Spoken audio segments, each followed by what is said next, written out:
आज मैं इस वीडियो में बताऊंगा एम्प्लॉय कितने प्रकार के होते हैं, काम करने वाले कितने प्रकार के होते हैं, कैसे कैसे काम करते हैं, उनकी मेथड क्या होती है, उनकी सोच क्या होती है काम करने का।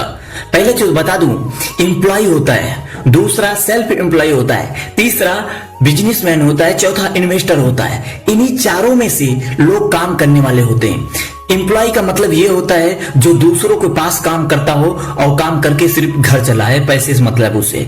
सेल्फ एम्प्लॉय का मतलब ये होता है दुकानदार हो गया, कोई छोटा मोटा बिजनेस डाला है, जैसे कि वो खुद भी वहां दुकान पर बैठा है, वो करे बिना, उसके किए बिना वो काम नहीं होगा, इसे सेल्फ एम्प्लॉय बोलते हैं। बिजनेसमैन वो होता है जैसे कोई फैक्ट्री डाल दिया, कोई गोडाउन डाल दिया, कोई कुछ भी डाल दिया, वहां पर दूसरे कोई काम कर रहा है और वहां पर सुपरवाइजर वगैरह रख दिया है, देख रेख वो कर रहा है, सिर्फ वो पैसा लगा के हट जाता है। इन्वेस्टर वो होते हैं जैसे किसी जमीन पे पैसा लगा दिए, गोल्ड पे पैसा लगा दिए, किसी कंपनी पे पैसा लगा दिए। जब कंपनी का रेट बढ़ेगा, जमीन का रेट बढ़ेगा, गोल्ड का रेट बढ़ेगा, तो उनका जितना रेट बढ़ेगा उनका पैसा दुगना होता रहेगा। इसे कंपाउंडिंग इफेक्ट के द्वारा पैसा मिलना होता है। ट्रेडिंग वगैरह पर बहुत लोग पैसा लगाते हैं, बहुत से म्यूचुअल फंड वगैरह पर लगाते हैं। इन लोगों को आता है इन्वेस्टर में। और बता दूं, सबसे ज्यादा दो ही लोग पैसा कमाते हैं, पहला बिजनेसमैन, दूसरा इन्वेस्टर। एम्प्लॉय का मतलब ये है, तो एम्प्लॉय तो वहीं रह जाता है क्योंकि उसका सोच ही उतना है, केवल 8 घंटा ड्यूटी करे, उसके बाद आके यहां वहां गप्पा मारे, बस टाइम बिता दे। दूसरा जो सेल्फ एम्प्लॉय होता है, उनका तो भाई धीरे धीरे ग्रोथ होता रहे, जितना दिमाग लगाएगा उतना ग्रोथ होता रहता है। ऐसा ही है। एक बार किसी पिता ने अपने बच्चों को समझाने के लिए वो एक ही चूल्हे पे 3 प्रकार का, मतलब एक गैस होता है, उसपे 3 प्रकार के चूल्हे होते हैं, उसपे तीनों पे एक एक सामान उबालता है। पहले पे चाय बॉयल करने के लिए रखता है, दूसरे पे अंडा, तीसरे पे वो आलू रखता है। उसका बेटा देखता रहता है, जब बॉयल हो जाता है तो नीचे उतार देता है उसका पिता। तो फिर बेटा पूछता है, ये पिताजी आप कर क्या रहे थे इतने देर से? आप चाय बनाए, चाय पिए नहीं, अंडा उबाले, अंडा खाए नहीं, आलू उबाले, आलू खाए नहीं। बोलता है नहीं बेटा, मैं तुझे सिखाने के लिए वो कर रहा था। बोलता है ऐसा क्या इसमें सिखा दी, ये तो डेली देखता हूं। बोलता है देखता तो डेली है, लेकिन देखने का तेरा जरिया कैसा है वो बता रहा हूं तुझे। आलू क्या है, जब कच्चा होता है वो बहुत कड़क होता है, लेकिन गर्म होने के बाद मुलायम हो जाता है। लेकिन अंडा उबलने से पहले एकदम मुलायम होता है, उसके अंदर लिक्विड होता है, लेकिन उबलने के बाद वो ठोस हो जाता है। लेकिन चाय एकदम साधारण होती है, लेकिन बॉयल करने के बाद अपने रंग बदल देती है। बेटा इसी प्रकार से अगर बिजनेस में तुझे जाना है तो ऐसे ही लोग तुझे मिलेंगे, उनसे कैसे हैंडल, कैसा है नहीं हैंडल करना है, ये खुद तुझे डिसाइड करना पड़ेगा। फिर एक उदाहरण वही पिता देते हुए बोलते हैं, एक बार बेटा पॉलिटिक्स में जाने का ना, तो एक बार पॉलिटिक्स वाला पूछता है कि कैसे करना है, कैसे नहीं करना है। दुनिया पे विश्वास किया जा सकता है, पॉलिटिक्स वाले पे विश्वास नहीं किया जा सकता। वैसे ही बिजनेस में है, बिजनेस में जाओ लेकिन सबसे काम कराओ, सबसे बात करो, सबके साथ प्रेम से रहो, लेकिन यकीन अपने ऊपर ही रखना बेटा। इंसान पानी की तरह होता है, पानी और वाणी में बहुत अंतर नहीं होता, दोनों ही का नजरिया अच्छा होता है, सेम होता है। अगर पानी साफ हो तो उसमें चित्र नजर आता है, पानी अगर साफ होता है तो उसमें चित्र नजर आता है। अगर वाणी साफ हो, मधुर हो, कोमल हो, तो उसमें आपकी चरित्र नजर आती है, उसमें आपकी पहचान नजर आती है, उसमें आपकी संस्कार नजर आती है। इसलिए कभी भी बोलना बेटा तो सोच समझ के बोलना। मैं तुझे पहचान बता रहा हूं इस दुनिया में कैसे कैसे लोग होते हैं, लेकिन कहीं भी बोलने से पहले, अपना अनुभव साझा करने से पहले उनकी सुन लेना, उनके बारे में जान लेना, क्योंकि जितना शांत रहेगा उतना तेरे लिए फायदा होगा। ज्यादा बोलने वाला ही व्यक्ति हर दर पे फंसता है बेटा।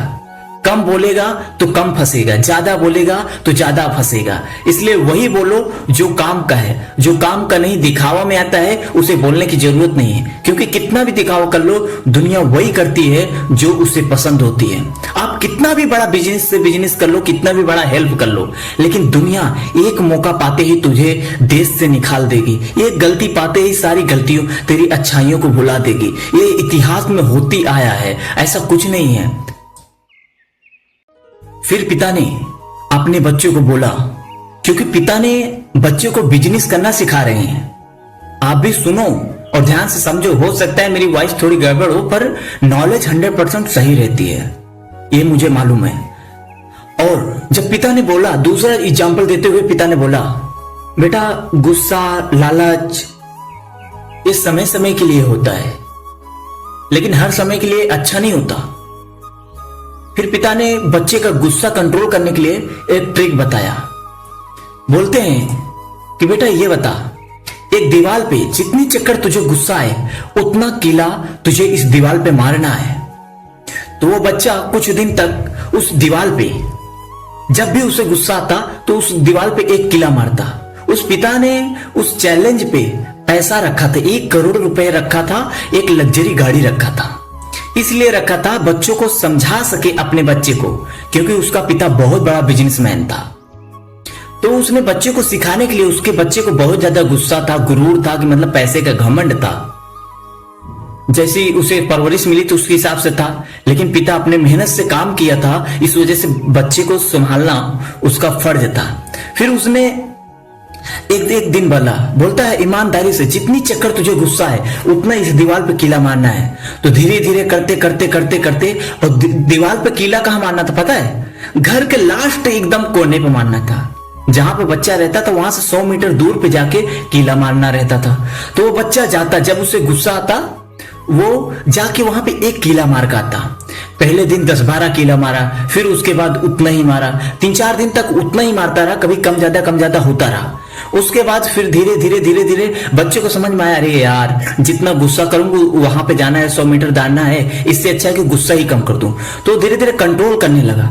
कभी 12 कीला मारा था तो कभी 8 मारने लगा, कभी 7 मारने लगा, कभी 4 मारने लगा, कभी फिर 8 मारने लगा। फिर धीरे धीरे करते करते एक दिन ऐसा आया कि वो कीला मारना बंद कर दिया।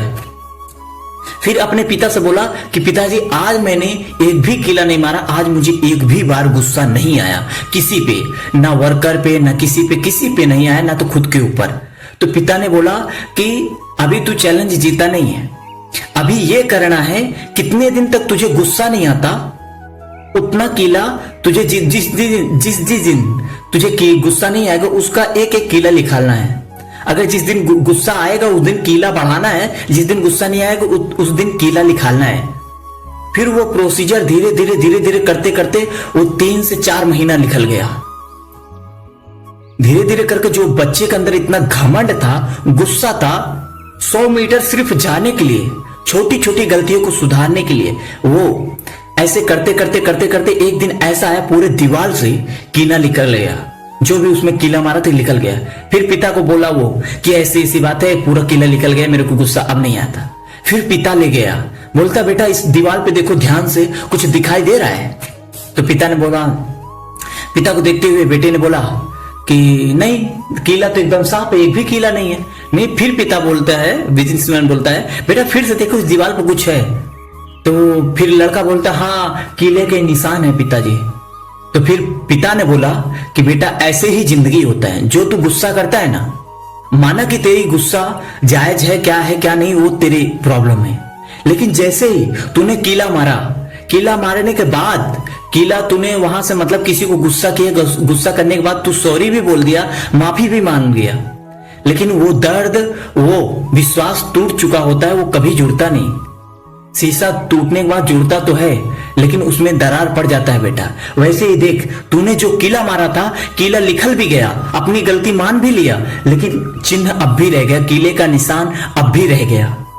कहने का मतलब बेटा इतना ही है, गुस्सा तेरे लिए और दूसरों के लिए भी फायदा नहीं है, क्योंकि वो कितना भी तू माफी मांग ले, कितना भी हाथ पैर जोड़ दे, लेकिन वो निशान रह ही जाता है। इसलिए कभी गुस्से पे भी कंट्रोल करना सीख लो।